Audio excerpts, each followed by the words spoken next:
ចាអញ្ចឹងតើបងប្អូនចាមកស្ដាប់ជាមួយនឹង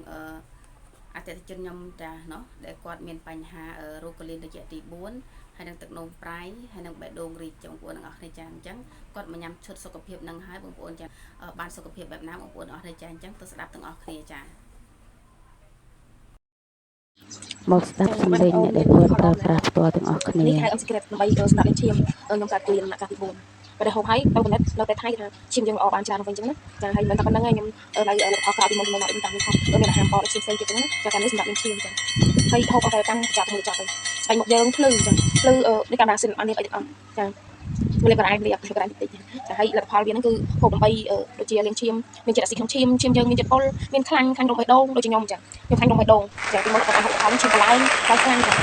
ខ្ញុំបងប្អូនចង់ហូបចង់ជាចង់សុខភាពល្អបានធ្វើការមកវិញខ្ញុំអត់បាក់ចិត្តអីបងប្អូនតាមតែបញ្ចប់បងប្អូនខ្ញុំហូបតែអស់តែតាមមួយបញ្ចប់ឲ្យមុខភ្លើង Oh my god ខ្មៅសាច់មុខយើងខ្មៅអាប់ខ្មៅហ្មងហើយហើមខ្ញុំមានរោគក្លៀនរោគរោគប្រៃបាទបងប្អូនចាហើយបាទបងប្អូនអ្នកដែលស្គាល់ខ្ញុំដឹងថាខ្ញុំឈឺតែ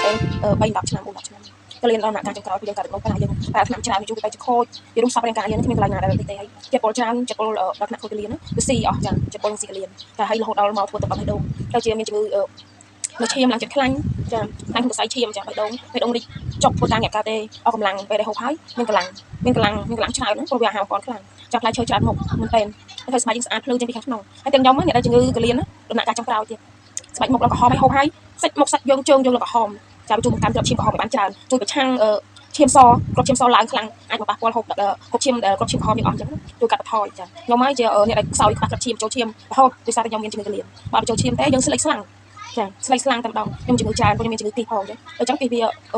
មកយើងហូបអីក៏វាសាច់ឈាមវាអត់ស្អាតដែរព្រោះវាស្លេកអស់ហើយចឹងហើយខែគាត់មានដែរពេលដែលខ្ញុំមកស្គាល់អាហារប៉ុនពីក្រុមហ៊ុន IM Mall ហ្នឹងខ្ញុំហូបទៅខ្ញុំមកចាមានថ្ងៃខែមានអីចាធម្មតាហើយសាច់ឈាមយើងស្អាតខ្ញុំហូបរយៈពេល2 ខែទេចាហើយស្រកពីមុនខ្ញុំមិនតាមអន្តរប្រាខ្ញុំហៅខ្លាំងរហូតដល់72 គីឡូខ្ញុំហូបរយៈពេល2 ខែឥឡូវខ្ញុំស្រកអស់5 6 គីឡូស្រកចិត្តខ្លាញ់ហ្មងមិនមែនស្រកសាច់យើងទេគឺចិត្តខ្លាញ់ក្នុងរាងកាយយើងច្រើនចាអរគុណបងប្អូនចង់ដឹងចង់ហូបជាសុខភាពល្អដូចខ្ញុំបងប្អូនអាចឆាតមកខ្ញុំបានចាអរគុណបងប្អូន